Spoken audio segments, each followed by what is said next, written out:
আমার আল্লাহর দয়া ভালোবাসা যে কত বেশি আমরা জানি না, আমরা জানি না। আরশের বুকে আল্লাহ বিশাল সাইনবোর্ডে লিখে রেখেছেন সাবাকাত রাহমাতি গাদাবি, সাবাকাত রাহমাতি গাদাবি। এর মানে হচ্ছে আমার রাগের উপরে আমার দয়া বিজয় লাভ করেছে।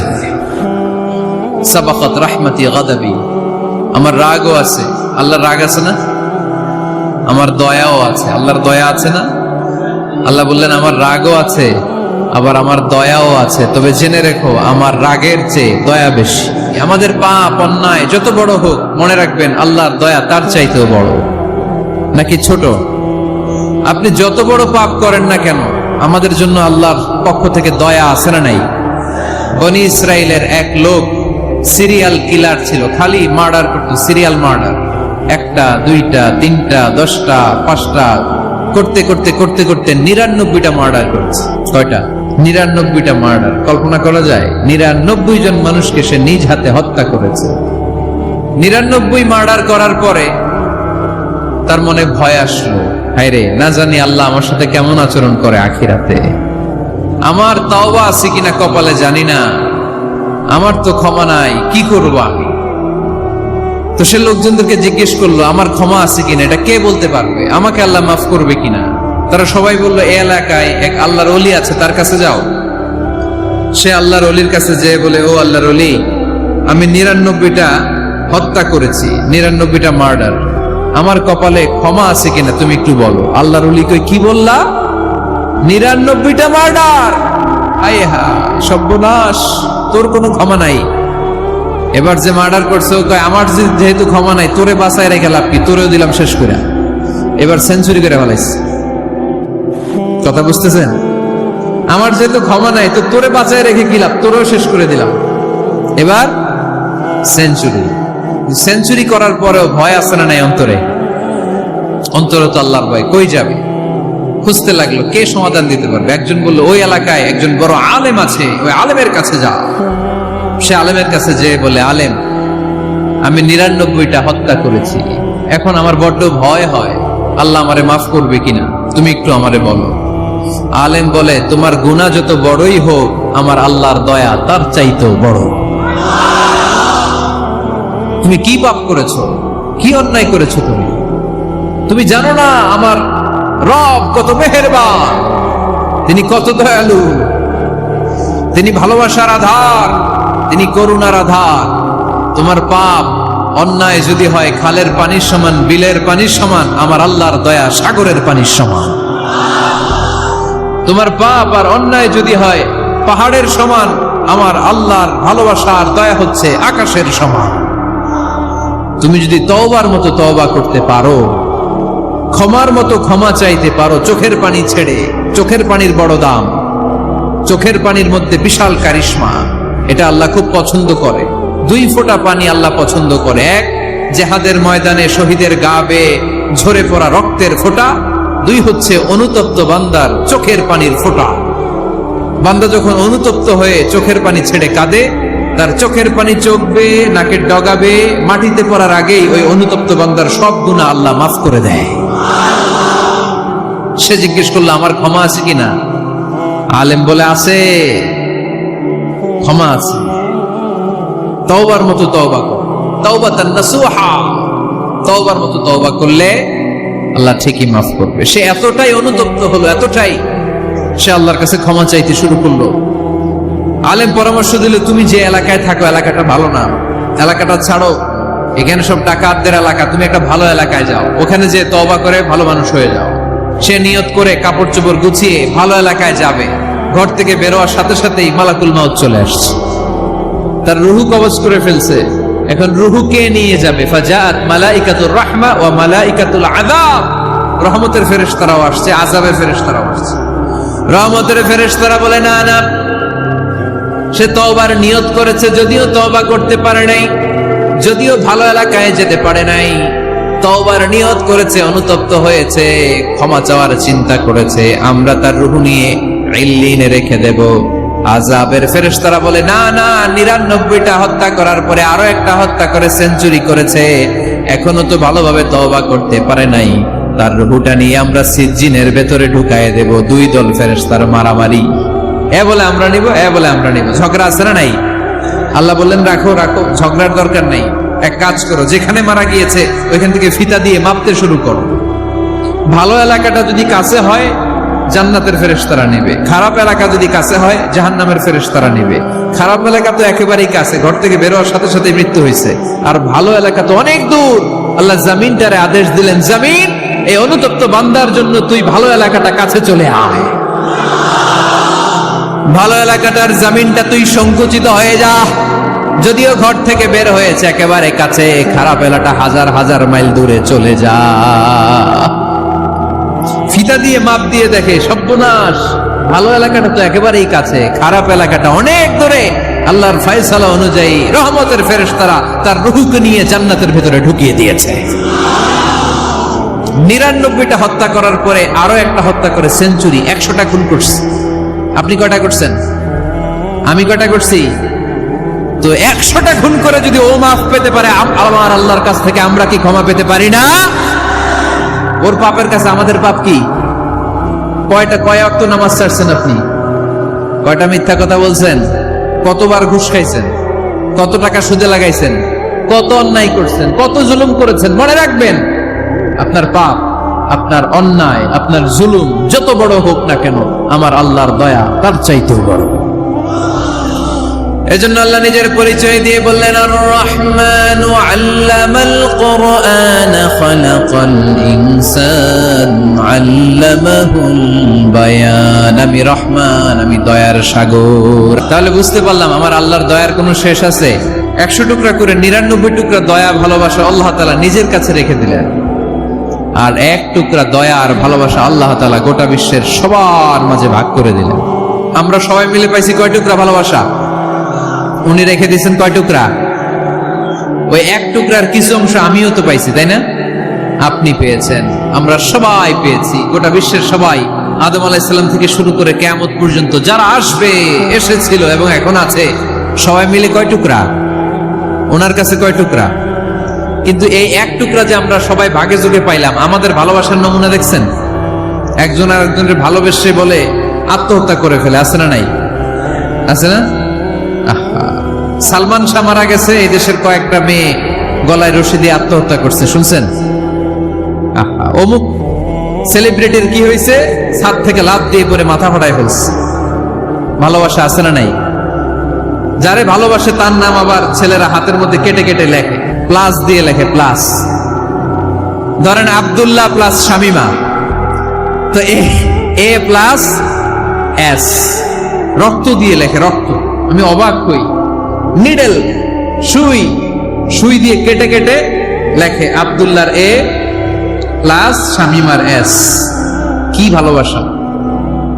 1 ভাগ ভালোবাসার ছিটে ফোটা সবাই মিলে পাইছে। এটা ঠেলা যদি এরকম হয়, তাহলে যিনি 99 ভাগ ভালোবাসা রেখে দিয়েছে তার ভালোবাসা বেশি না কম? দেখেন, ছোট্ট বাচ্চাটা রাতে খেতে চায় না, মা যদি বলে খাও, বলে না, খাবো না। আব্বু অফিস থেকে আসুক, আব্বুর কোলে বসে বসে আব্বু আর আমি একসাথে খাবো। এই ছোট্ট বাচ্চাটা কিছু বোঝে না, কিন্তু তারপরও তার বাবার জন্য ভালোবাসা তার হৃদয়ে ঢুকাই দিছে কে? আপনাদের এলাকায় মুরগি পালেন না আপনারা? মুরগি যখন বাচ্চা নিয়ে হাঁটে, দেখবেন মুরগি ছানা ধরা যায় না, ধরতে গেলে মা মুরগিটা কি করে? কামড় দিতে আসে। এই ছোট্ট বাচ্চাগুলোর জন্য মা মুরগিটার হৃদয়ের ভিতরে ভালোবাসা ঢুকাই দিল কে? আমি পত্রিকাতে এমনও দেখেছি, বন্যায় এক মা পানি খেতে খেতে মরে গিয়েছে, কিন্তু শিশুটাকে একটা বালতির মধ্যে চাপিয়ে মাথায় তুলে ধরে রেখেছে। মা পানি খেতে খেতে নিজের জীবনকে বিলিয়ে দিয়েছে, কিন্তু বাচ্চাটা মরে নাই। বাচ্চার জন্য কি ভালোবাসা! এই ছোট্ট বাচ্চার জন্য মায়ের হৃদয়ে জান স্যাক্রিফাইসের মতো এই ভালোবাসা ঢুকাই দিল কে? আমাদের প্রতিদিনই ভালোবাসা, সকালে ভালোবাসা, বিকালে ভালোবাসা, সন্ধ্যায় ভালোবাসা, শীতকালে ভালোবাসা, গ্রীষ্মকালে ভালোবাসা। আমাদের ইসলামে শুধু ভালোবাসাবাসী, ঠিক কিনা? এই জন্য আলাদা করে আমাদের কোনো দিন লাগে না, বিশ্ব ভালোবাসা দিবস দরকার হয় না। যারা মাকে দেখতে পারে না, বাবারে দেখতে পারে না, এরা একদিনের জন্য মা বাবাকে উইশ করতে যায়, আর নাম দিছে বিশ্ব মা দিবস, বিশ্ব বাবা দিবস। কিছুদিন আগে দেখলাম বিশ্ব ডিম দিবস। কি দিবস? আমি কি মিথ্যা বললাম? ছিল একটা বিশ্ব ডিম দিবস, কিছুদিন পরে বানাবে বিশ্ব বাঁশ দিবস, যে যারে বাঁশ দিতে পারে। এরপর একটা বানাইছে শুনলাম বিশ্ব চিন্তা দিবস। তো এটা কি দিবস? এই দিন আমরা সবাই মিলে চিন্তা করি যে আসলে আমাদের কি চিন্তা করা দরকার, আছে না নাই? তো এই যে ওরা বিশ্ব মা দিবস, international mother day, international father day, মা দিবস বাবা দিবস বছরে একবার ওল্ড হোমে রেখে আসে, বৃদ্ধাশ্রমে। যেহেতু সারা বছর বৃদ্ধাশ্রমে, বছরে একদিনও যদি মারে স্মরণ না করি কেমন হয়? তো একদিন ওই মা দিবসে মারে একটা কার্ড দিয়ে উইশ করে আসে, কিছু টাকা দিয়ে আসে। ওদের তো মা বাবার প্রতি দয়া নাই, শ্রদ্ধা নাই, ভালোবাসা নাই, এজন্য ঘটা করে ওদের দিবস পালন করা লাগে। আমাদের 24 ঘন্টা 365 দিনই ভালোবাসা, তাই এই দিবস ফিবসের আমাদের দরকার নাই। চিল্লায় বলেন ঠিক কিনা? জন্মের পর থেকেই তো আমাদের ভালোবাসা, মৃত্যু পর্যন্ত ভালোবাসা, আমৃত্যু ভালোবাসা। এই জন্য বিশ্ব ভালোবাসা দিবস, এটা ইসলাম কখনো সাপোর্ট করে না। ভালোবাসার কেন্দ্রবিন্দু একজন, চিল্লায় বলতে হবে তিনি কে? দেখেন, এক টুকরা ঠেলায় বিশ্ব ভালোবাসা দিবস আমরা পালন করি। ভালোবাসার গান, ভালোবাসার নাটক, ভালোবাসার ফিল্ম, ভালোবাসার কবিতা, অভাব নাই। কত ভালোবাসার স্টোরি আপনারা জানেন, এত ভালোবাসা। কিন্তু সবাই মিলে ভালোবাসার এক অংশ আমরা ভাগে যোগে পেয়েছি। এক অংশের নমুনা যদি এমন হয়, 99 টুকরা ভালোবাসা যিনি রেখে দিয়েছেন নিজের মধ্যে, তার ভালোবাসা বেশি না কম? এজন্য আমরা আল্লাহর ভালোবাসার ভিখারি, আমরা আল্লাহ তাআলার রহমতের ভিখারি। আল্লাহর রহমত ছাড়া কেউ কোনোদিন জান্নাতে যেতে পারবে? কোনোদিন নিজের আমল নিয়ে বড়াই করবেন না। আপনার কি ভাবেন যে আপনার আমল দিয়ে আপনি জান্নাতে যাবেন? আল্লাহর হাবিব বললেন, আল্লাহর রহমত ছাড়া, ভালোবাসা ছাড়া কেউ কোনোদিন জান্নাতে ঢুকতে পারবে? আম্মা জান আয়েশা বললেন, ইয়া রাসূলুল্লাহ, আপনিও না? আল্লাহর হাবিব বললেন, না, আমিও না, তবে আল্লাহর রহমত আর দয়া সেদিন আমাকে ঘিরে রাখবে। মান নুকিশা উযিবা, যার হিসাব আল্লাহ সেদিন চাইবেন সে ধরা খেয়ে যাবে। সব সময় আল্লাহর কাছে এই দোয়াটা যেন আমরা করি, আল্লাহ কিয়ামতের দিন তুমি আমার হিসাব নিও না, আল্লাহ তুমি আমার বিচার বসিও না, আল্লাহ তুমি দয়া করে আমারে মাফ করে দিও। আল্লাহ যার বিচার করবেন ও জাহান্নামে যাবে, আর যার বিচার করবেন না সে জান্নাতে যাবে। আল্লাহ যদি বিচার করে আর পাই টু পাই হিসাব নেয়, নামাজ পড়লি না কেন, রোজা রাখলি না কেন, মিথ্যা বললি কেন, খাদ্যে ভেজাল দিলি কেন, মাছে ফরমালিন দিলি কেন, যৌতুক খাইলি কেন, ঘুষ খাইলি কেন, উল্টাপাল্টা করলি কেন, জিনা করলি কেন, একটার পর একটা প্রশ্ন বানে যদি সেই ভয়ঙ্কর দিনে আল্লাহ আমাদেরকে জর্জরিত করে, আমাদের কোনো উত্তর আছে? সেদিন আমাদের বাঁচার কোনো উপায় আছে? তাই আমরা সবাই আল্লাহর কাছে দোয়া করবো, আল্লাহ কোনো বিচার টিচার মানি না, কোনো বিচার করতে পারবা না, দয়া করবা। রোজ হাসরে হে আল্লাহ আমার করোনা বিচার, আল্লাহ করোনা বিচার, পড়েন আমিন। রোজ হাসরে হে আল্লাহ আমার করোনা বিচার, আল্লাহ করোনা বিচার, বিচার চাহি না তব দয়া চাহে এ গুনাহগার, আল্লাহ করোনা বিচার, পড়েন আমিন। তিনি যদি দয়া করেন তবেই আমরা জান্নাত যেতে পারবো, ঠিক কিনা? এজন্য আল্লাহ বললেন, আর রহমানু আল্লামাল কুরআন খালাকাল ইনসান আল্লামাহুল বায়ান। আমি হলাম রহমান। কাফেররা বলে রহমানকে জানি না, রহমানকে চিনি না। আল্লাহ বলে রহমান রে চিনে না, আমার নাম রহমান, আমি দয়ালু, আমি মেহেরবান, ঠিক কিনা? এজন্য প্রতিদিন সূরা ফাতিহায় দ্বিতীয় আয়াতটা আমরা কি পড়ি? আর রহমান আর রাহিম, ঠিক কিনা? তিনি দয়ার সাগর, তিনি মায়ার সাগর। আমরা বললাম, আল্লাহ ঠিক আছে, আমরা বুঝেছি আপনি দয়ার সাগর, আর আপনি কি করেন? দ্বিতীয় আয়াতে আল্লাহ বললেন, আল্লামাল কোরআন, আমি কোরআন শিক্ষা দেই। শুধু দয়ার সাগর হয়ে আমি আল্লাহ বসে থাকি নাই, তোমাদের হেদায়েতের জন্য আমি কোরআন নাজিল করে দিয়েছি। আল্লামাল কোরআন, আমি কোরআন শিক্ষা দেই। আমাদেরকে কোরআন শিখিয়েছে কে? বিশ্বনবীকে কোরআন শিখিয়েছে কে? আল্লাহ। এজন্য দুনিয়াতেও যারা কোরআন শিখায় তাদের মর্যাদা বাড়ায় দেয় কে? বাংলার জমিনে যারা কোরআন শরীফ শিখায় এদের মর্যাদা সবচেয়ে কম, এদের বেতন সবচেয়ে কম, এরা সমাজে সবচেয়ে বেশি অবহেলিত, ঠিক কিনা? আল্লাহর কাছে এরা সবচেয়ে বেশি সম্মানিত। আল্লাহর হাবিব বললেন, খায়রুকুম মান তাআল্লামাল কুরআন ওয়া আল্লামাহু, তোমাদের মধ্যে আল্লাহ তাআলার কাছে সবচেয়ে প্রিয় শ্রেষ্ঠ ওই মানুষটা যে নিজে কোরআন পড়ে আবার অন্যরে পড়ায় দেয়। সুবহানাল্লাহ পড়েন। আপনি যদি কাউরে শুধু সূরা ফাতিহাটা শিখান, কোন সূরা? সূরা ফাতিহাটা যদি শিখায় দেন, সে যতদিন সূরা ফাতিহা তেলাওয়াত করবে ওই তার তেলাওয়াতের একটা পার্সেন্টেজ সওয়াব আপনার আমলনামায় আছে না নাই? সে যদি আবার আরেকজনের শিখায়, ওই লোক যদি আবার আরেকজনের শিখায় দেয়, এরকম যতজনকে তারা শিখাবে প্রত্যেকের তেলাওয়াতের একটা পার্সেন্টেজ সওয়াব আপনার আমলনামায় ঢুকায় দিবে কে? এজন্য কোরআন নিজেও শিখবো, অন্যকেও শেখাবো। রাজি আছেন তো? না খেয়ে না পড়ে অল্পতে তুষ্ট থেকে যারা শুকরিয়া করে এরা আমাদের আইম্মাতুল মাসাজিদ, মসজিদের ইমামরা, মসজিদের মুয়াজ্জিনরা। এক একটা মসজিদের মুয়াজ্জিনের গলা হবে এরকম বিশাল উঁচু। কিয়ামতের ময়দানে সবাই আমরা এর দিকে তাকায় থাকবো, কিরে ভাই তোর গলা উঁচু কেন? সে বলবে, আমার এই গলা দিয়ে প্রতিদিন 5 বার আমি আজান দিয়েছি। কিয়ামতের ময়দানে ঠিকই সম্মানিত, দুনিয়ায় আমরা চিনলাম না ওনাদেরকে। সেদিন আল্লাহ কোনো এক্সকিউজ গ্রহণ করবে না। সব পারো, হিন্দি তো ঠিকই কইতে পারো। হিন্দিতে কথা কইতে পারে না ছেলেপেলেরা? হিন্দি সিনেমা এমন দেখা দেখে হিন্দিতে কথা কইতে পারে। তো হিন্দি ভাষা বুঝতে পারলে, শিখতে পারলে আরবি পারলা না কেন? কোনো এক্সকিউজ, ওজর, আপত্তি সেদিন আল্লাহ গ্রহণ করবে? আসুন আমরা কোরআন পড়ি, প্রতিদিন একটা আয়াত হলেও কমপক্ষে আমরা যেন কোরআনের অর্থ পড়ি, বঙ্গানুবাদ পড়ি। রাজি আছেন তো? তো এই যে স্মার্টফোন আসছে স্মার্ট বানাইতে, যেই ফোনের মধ্যে কোরআন নাই সে আনস্মার্ট, ঠিক কিনা? যার মোবাইলের ভেতরে কোরআনের অ্যাপস আছে, ডাউনলোড করে অ্যাপস রেখেছে, সেই হচ্ছে আসল smart. He is the real hero, he is the real smart.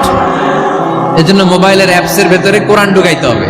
এত সহজ হওয়ার পরেও আল্লাহ কি বললেন আমরা যদি না শিখি, না জানি, আল্লাহ কি ক্ষমা করবে? যা বলার সব আল্লাহ বলে দিয়েছে এই কোরআন। এই কোরআনে শুরু হয়েছে বিসমিল্লাহির রহমানির রহিম দিয়ে, মানে বা দিয়ে। কি দিয়ে? চিল্লায় বলেন না, কি দিয়ে? বা। আর এই কোরআন শেষ হয়েছে সূরাতুন নাস দিয়ে, যে সূরার শেষ আয়াত হচ্ছে মিনাল জিন্নাতি ওয়ান নাস। বার সিন মিলাইলে কি হয়? বাস।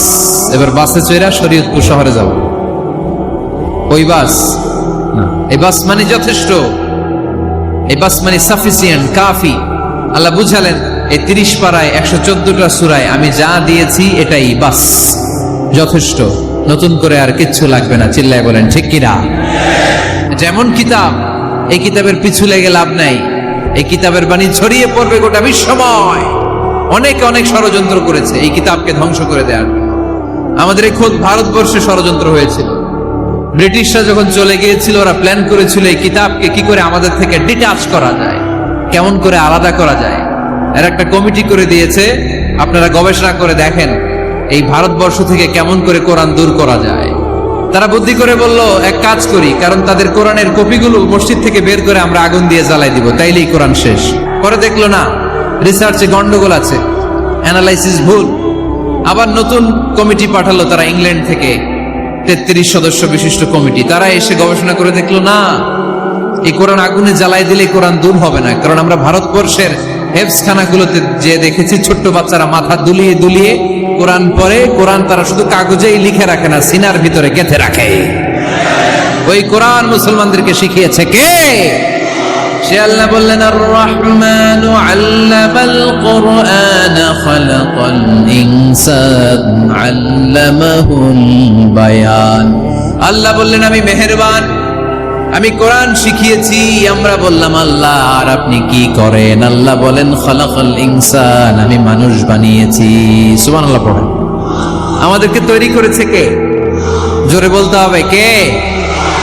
মানব সৃষ্টির 3টা পদ্ধতি কোরআনে পাওয়া যায়। পদ্ধতি নাম্বার 1, বাবাও নাই মাও নাই। এই পদ্ধতিতে আল্লাহ কাকে বানাইছে বলেন? আদম আর হাওয়া আলাইহিস সালাম, এদের বাবা মা ছিল। 2 নম্বর পদ্ধতি হচ্ছে মা আছে কিন্তু বাবা নাই। এই পদ্ধতিতে আল্লাহ কাকে বানালেন? কি নাম? ঈসা আলাইহিস সালাম। 3 নম্বর পদ্ধতি হচ্ছে মাও আছে বাবাও আছে। এই পদ্ধতিতে আল্লাহ কাদেরকে বানিয়েছেন? আমাদেরকে বানিয়েছেন। তাহলে পদ্ধতি কয়টা? তিনটা। আদম আলাইহিস সালামকে বানানোর পদ্ধতিও তিনটা। প্রথমে আল্লাহ তিন লাজিব এঁটেল মাটি নিলেন, তারপর নিলেন হামাইম মাসনুন কাদা মাটি, তারপরে এটারে বানালেন ঠনঠনে শুকনো মাটি। সাইয়েদনা আদম আলাইহিস সালামের অবয়ব তৈরি করলেন 60 হাত লম্বা করে। সাইয়েদনা আদম আলাইহিস সালামকে যখন আল্লাহ বানিয়েছেন কয় হাত লম্বা? সহিহ বুখারীর বর্ণনা, লাম্মা খালাকাল্লাহু আদামা ওয়া কানা তুলুহু 60 যিরাআন। আল্লাহ তাআলা যখন আদম আলাইহিস সালামকে বানালেন 60 হাত বা 60 গজ লম্বা করে বানালেন। আপনারাও যারা জান্নাতে যাবেন 60 হাত লম্বা হয়ে জান্নাতে ঢুকবেন। কয় হাত লম্বা? সুবহানাল্লাহ পড়বেন না? আদম আলাইহিস সালামকে বানালেন। আবার মায়ের পেটে যে আমরা বড় হলাম, এখানেও আমাদের তিনটা ক্যাটাগরি, তিনটা ধাপে তিনি আমাদেরকে বানালেন। মায়ের পেটে 9 মাস কি করছিলেন মনে আছে আপনাদের? শরীয়তপুরের ভাইরা মনে নেই কেন? হ্যাঁ, আমাদের কারোরই মনে নেই, ঠিক কিনা? এই 6 মাস 8 মাস কই যে ছিলাম, কোথায় ছিলাম আমরা মনে করতে পারি না। স্মৃতির পাতা হাতড়িয়ে যত পিছনে যাই আর ভুলতে থাকি। মনে আছে ছোটবেলার কথা? মনে নাই? আমরা সবাই কিন্তু এত বড় ছিলাম না ভাই, ছোট্ট ছিলাম, ছোট্ট। মায়ের জরায়ুর দেয়ালের মধ্যে লেপ্টে ছিলাম। নুতফা, আলাকা, মুদগা, sperm drop, blood clot and the little flesh. ছোট্ট নাপাক পানি ছিলাম। ওইটারে আল্লাহ বড় করতে আরম্ভ করলেন। বড় করতে করতে রক্তপিণ্ড বানালেন। রক্তপিণ্ড থেকে আল্লাহ গোশতপিণ্ড বানালেন। আমরা প্রত্যেকে এরকম একটা গোশতের টুকরা ছিলাম। এটার ভিতরে আল্লাহ কঙ্কাল ঢুকালেন, আমার স্কেলিটন, আমার কঙ্কালটা, আমার অবয়বটা ঢুকালেন। তারপরে আবার গোশত দিয়ে প্যাকেট করলেন, তার উপরে আবার চামড়ার প্যাকেট পড়ায় দিলেন। পড়েন সুবহানাল্লাহ। এরপরে 9 মাস পরে এই পৃথিবীর বুকে স্মুথলি আমাকে আসার সুযোগ দিলেন কে? একথাই আল্লাহ সূরা আল মুমিনুনে বললেন, ওয়ালাকাদ খালাকনাল ইনসানা মিন সুলালাতিন মিন তিন সুম্মা জাআলনাহু নুতফাতান ফি ক্বারারিন মাকিন ثم خلقنا النطفة علقة فخلقنا العلقة مضغة فخلقنا المضغة عظاما فكسونا العظام لحما ثم أنشأناه خلقا آخر فتبارك الله أحسن الخالقين। পড়েন আল্লাহু আকবার। দেখেন, দুনিয়ার কেউ কিন্তু আমার খোঁজ নিতে পারে নাই ভিতরে যে পারছে। ওই গোপন জায়গায় একজন আমার রিজিক দিত। তিনি কে? আমার নাভির সাথে আমার মায়ের জরায়ুর একটা কানেকশন ছিল। ওই একটা লাইন দিয়ে আমাদের সবাইকে আল্লাহ খাবারের ব্যবস্থা করেছেন, পানির ব্যবস্থা করেছেন, বাতাসের ব্যবস্থা করেছেন। দুনিয়ায় আসার সাথে সাথে দুনিয়ার মানুষরা ওই খাবারের লাইনটা কেটে দেয়, ঠিক কিনা? দেখবেন সিজার করার পরে বাচ্চাদেরকে বের করে কেচি দিয়ে যারা সিজার করে ডাক্তাররা কি করে? কেটে দেয়। বাচ্চার পা ধরে মাথাটা নিচু করে নিতম্বের মধ্যে থাপ্পড় মারে কয়েকটা, তারপরে বাচ্চা ওয়া ওয়া করে কেঁদে ওঠে, ঠিক কিনা? আমরা আমাদের কানে শুনি ওয়া ওয়া, আসলে সে আল্লাহর কাছে কেঁদে কেঁদে ফরিয়াদ জানায়, বলে আল্লাহ 9 মাস 10 মাস মায়ের পেটের ভেতরে ছিলাম, কেউ তো খোঁজ খবর নিল না। তুমিই তো আমার এই নাভির সাথে মায়ের জরায়ুর একটা লাইন দিয়ে ওই এক লাইনে খাবার, এক লাইনে পানি, এক লাইনে বাতাস ঢুকিয়েছো।